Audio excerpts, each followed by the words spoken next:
Hola amigos, bienvenidos nuevamente a su programa de plataforma de TVX. Mi nombre es Carla Castillo, gracias por sintonizarme y por compartir los próximos minutos en la reflexión que les traigo en este día.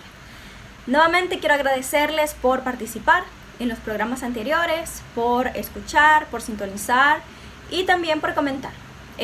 Siempre reviso sus comentarios, procuro responder algunos, probablemente no puedo responderlos todos, pero tengan por seguro que leo cada uno de los comentarios, estén de acuerdo o no estén de acuerdo en lo que planteo, pero mi obligación, y lo hago con todo gusto, es leer sus opiniones y reflexionar al respecto también. Espero que esté siendo una bonita semana, un buen mes de enero, que este mes de enero nos esté tratando mucho mejor de lo que nos trató el año pasado, de que siempre nos sigamos cuidándonos a nosotros, a nuestras familias, y hacer siempre énfasis.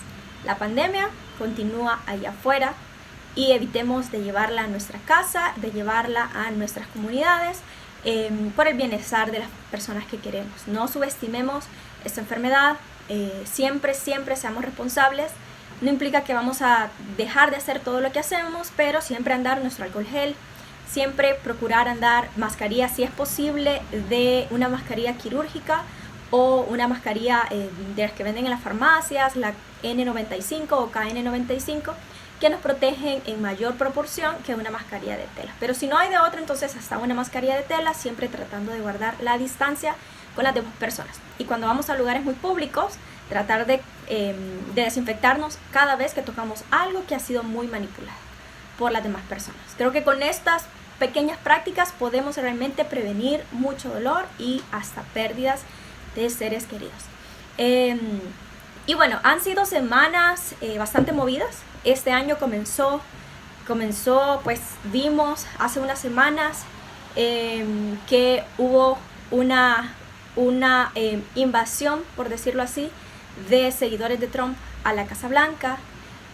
Luego tuvimos la conmemoración acá en el país de los acuerdos de paz, que mi programa anterior fue al respecto sobre esto, sobre la importancia de conmemorar esto, de darle voz, de escuchar a las víctimas, de recordar nuestra memoria y nuestra historia y recordar de dónde venimos para evitar cometer los mismos errores. Muchas cosas están pasando y el tema de ahora quiero tocarlo sobre los acontecimientos que están pasando en Estados Unidos y que van a impactar a nuestra población salvadoreña, que la van a impactar ya sea a la diáspora, casi el millón de salvadoreños, más del millón de salvadoreños que tenemos residiendo, muchos de ustedes que me escuchan, y les mando muchísimos y calurosos saludos desde acá, de su tierra querida, y también que nos va a impactar a nosotros, a los que estamos acá. Nos impacta como la región transnacional que somos.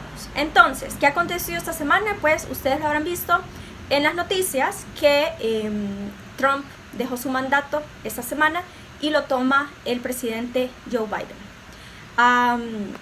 Y con esto pues hay preguntas, hay expectativas, hay suposiciones de qué va a implicar el fin del periodo de Trump y el inicio del periodo de Joe Biden.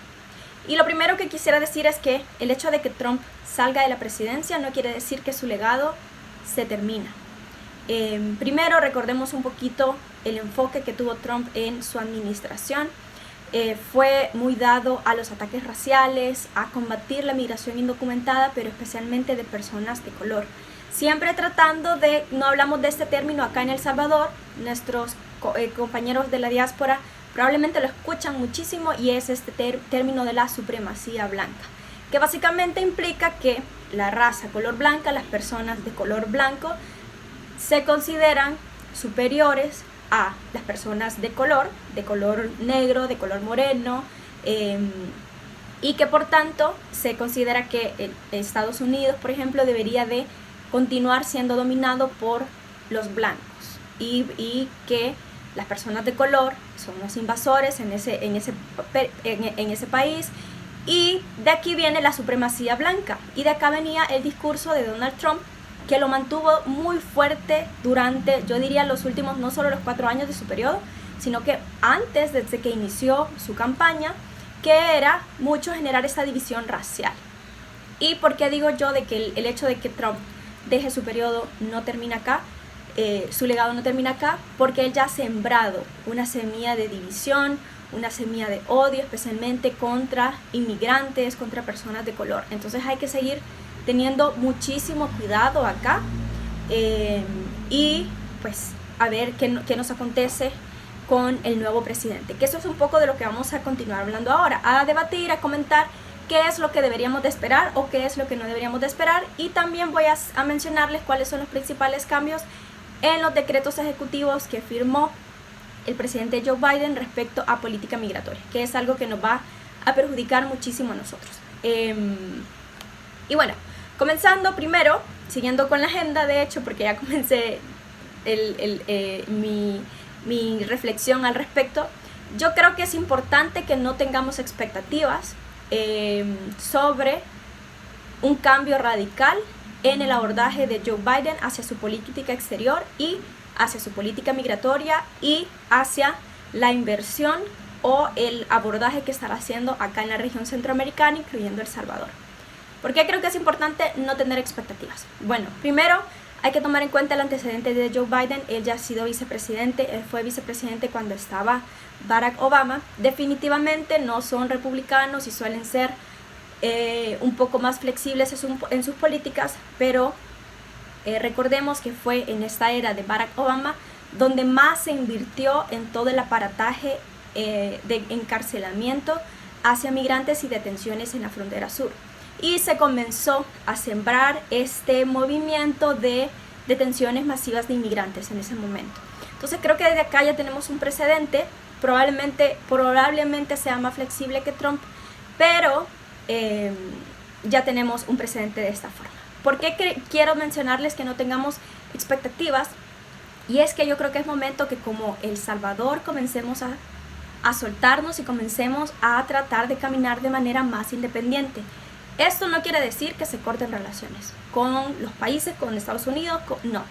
Yo creo que los países tenemos que caminar en empatía, en solidaridad, en cooperación internacional, tener relaciones diplomáticas sanas, tener estas relaciones con los diferentes países, pero estas relaciones diplomáticas sanas también implica respetar a nuestra propia soberanía y tratar de comenzar a ser un poquito más independientes, en el sentido en el que no podemos estar dependiendo altamente de inversión extranjera directa que realizan Estados Unidos, por ejemplo, y que luego da paso a que puedan interferir en nuestras decisiones. Que, por ejemplo, eso fue algo que el presidente Donald Trump hizo en el pasado, que chantajeaba, diciendo que nos iba a cortar fondos si nosotros no accedíamos como país, si no accedíamos a firmar ciertos acuerdos. Por ejemplo, por eso es que también El Salvador terminó firmando el acuerdo del tercer país seguro, donde nos comprometemos a recibir a solicitantes de asilo, a pesar de que no tenemos la capacidad de protegerlos. Entonces, creo que tenemos que ir bajando estas expectativas. No es esto de ir dependiendo, de ir esperando a lo que va a pasar en Estados Unidos para nosotros continuar. Nosotros, como El Salvador, tenemos que continuar avanzando en nuestra agenda de derechos humanos, de desarrollo económico local, de proteger a nuestras poblaciones, de proteger nuestros mercados laborales, de cuidar a nuestra diáspora también que está allá, de seguir construyendo un país donde la gente no se tenga que ir. Y con esto nuevamente vuelvo a decir, no estoy diciendo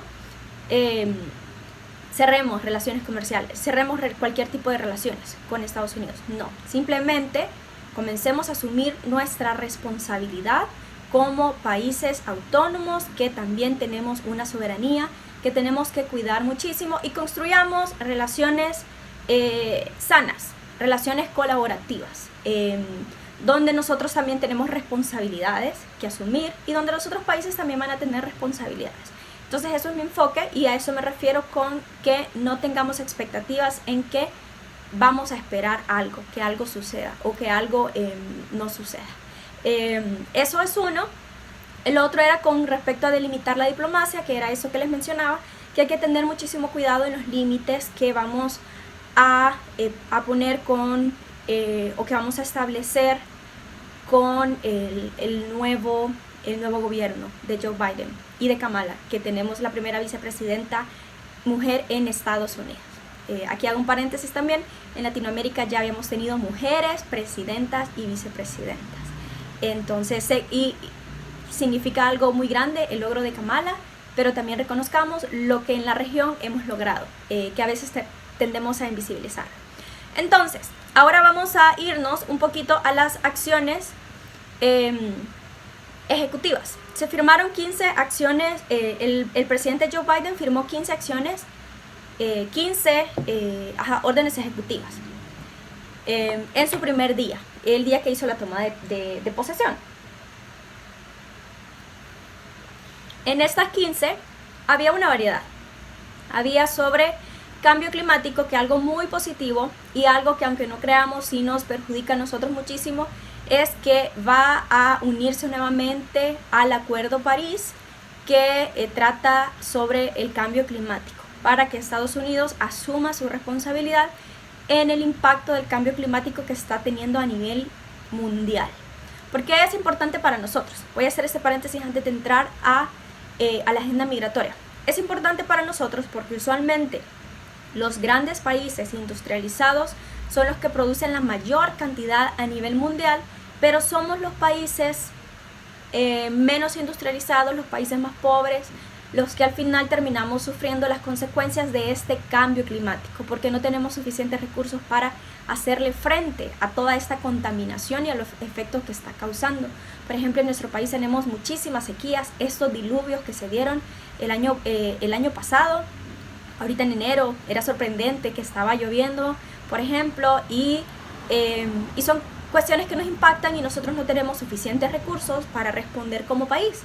Por eso es importante que los países industrializados asuman su responsabilidad en cuanto al cambio climático. Y por eso es extremadamente importante que Estados Unidos asuma su responsabilidad de unirse al Acuerdo de París. Entonces, eso fue una de las órdenes ejecutivas que firmó el presidente Joe Biden. Ahora, vamos a hablar sobre las órdenes ejecutivas respecto a migración. Con esto, había varias órdenes, aproximadamente unas 5 o 6 órdenes con respecto enfocadas a este tema de migración, pero hay 4 que seleccioné que les quería comentar que impactan principalmente a nuestra población allá o acá. La primera es que firmó una orden ejecutiva para revocar el plan de Trump de excluir a personas indocumentadas del censo. Trump había estado tratando de hacer que para el próximo censo en Estados Unidos no se tomaran en cuenta, no se censara a personas indocumentadas. A ver, ¿por qué esto es importante y por qué querían hacer esto? Porque, y lo voy a poner con un ejemplo, en el caso de California, por ejemplo, en California hay muchísimos latinos y hay una gran población de inmigrantes, no solo centroamericanos, sino inmigrantes indocumentados. Pero muchísimos de ellos sabemos que hay una gran diáspora salvadoreña en El Salvador, en Maryland, por ejemplo, pero quedémonos con el caso de California. ¿Qué pasa? Que estos estados históricamente han votado demócrata, han votado azul, porque también hay mucha población latina, ¿no? Y entonces se les asignan más asientos en el Congreso, más asientos en el colegio electoral y todo esto a la hora de tomar la decisión sobre sobre el presidente que gana las elecciones. Entonces hay temas ahí de el total de la población influye al final en la representatividad que se tiene en el Congreso. ¿Y qué pasa si quitamos población de este estado? Por ejemplo, si en California quitamos, por un ejemplo, quitamos 2 millones de indocumentados de ahí, entonces California tiene menos representación en el Congreso y como es un estado demócrata tiene menos representación también.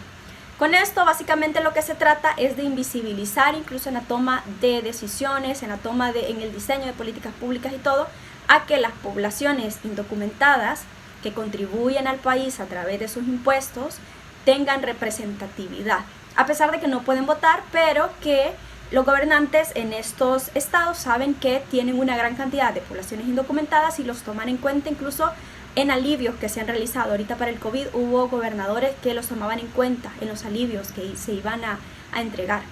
Entonces, por eso es conveniente quitar a las personas indocumentadas del censo. Pero Joe Biden firmó una orden ejecutiva para contrarrestar esta acción. Luego, una orden ejecutiva también para restaurar el DACA. En ese sentido, firmó un memorándum presidencial donde instruía al secretario de Seguridad Nacional, también en consulta con el fiscal general, a tomar acciones apropiadas para lograr restaurar el DACA, que era también un estatus que Trump le había puesto pausa y que dejaba en el limbo a miles de hijos de migrantes indocumentados que habían llegado a Estados Unidos, los Dreamers, cuando eran niños, incluidos a 25.500 Dreamers salvadoreños, niños que fueron llevados a Estados Unidos cuando eran pequeñitos y que ahora estaban en el limbo legal. Entonces, una de las promesas de campaña que hizo Joe Biden, y lo cumple ahora al firmar, es que se va a restaurar este programa, lo cual le da protección a estos jóvenes. Al mismo tiempo le da protección a las familias de estos jóvenes, porque ya significa que si uno de estos jóvenes ya es padre, ya no está en el limbo de la deportación, entonces ya su hijo probablemente ya no se va a quedar huérfano en ese país. Incluyendo, como les comento, estos 25.500 salvadoreños que están bajo el estatus DACA. También, entre otras órdenes ejecutivas, está lo de detener la construcción del muro fronterizo y revisar la legalidad de los fondos. Esta fue una de las acciones más populistas que llevó a cabo el presidente Donald Trump, de invertir muchísimo en la construcción del muro, aunque esto tuviese otras implicaciones, como por ejemplo una extrema explotación de toda la fauna, de todo el medio ambiente que estaba a su alrededor, y que incluso comenzaba a desplazar algunas poblaciones originarias que estaban en pueblos cercanos a donde se estaba construyendo este muro. Entonces se detiene la construcción de este muro, y incluyendo que se dice que el origen de estos fondos no era no era suficientemente transparente. Entonces se revisaría esto.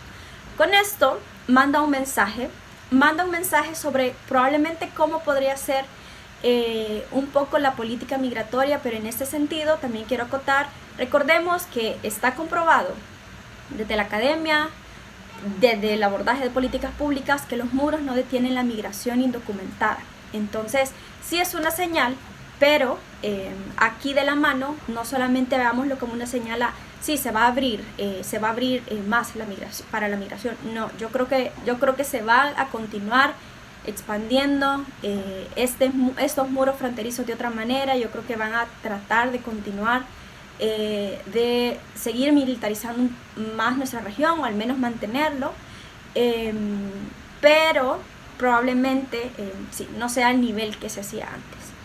Acá es bien importante pues siempre hacer énfasis en las causas que causan la migración indocumentada, en este caso, que por eso es que se ponen esos muros, que siguen siendo las crisis económicas en nuestro país, las crisis de violencia, y que deberían de atenderse, y nosotros como país deberíamos de atender estas causas para que la gente no se vea forzada a irse y que pueda tomar la decisión de quedarse en su país. Entonces hacía énfasis una periodista de hecho que es Dreamer en Twitter, y ella mencionaba que todas estas órdenes ejecutivas que se firman en cuanto a migración tienen mucho que ver por la organización comunitaria y social que las comunidades migrantes en Estados Unidos han venido haciendo durante muchísimo tiempo, y es a ellos nuevamente a quienes tenemos que agradecerles. Yo grabé un programa de hecho donde hacía énfasis en cómo nuestros compatriotas habían iniciado todo el activismo DACA y TPS, y gracias al TPS, gracias a ellos fue que se logró el TPS. Entonces, nuevamente agradecer a esta organización comunitaria y de sociedad civil que ha logrado esos avances. Eso es un poquito de lo que quería contarles. Una pregunta a reflexionar va a ser: ¿qué vamos a hacer ahora como El Salvador, ahora ante este cambio de administración? ¿Cómo vamos a responder?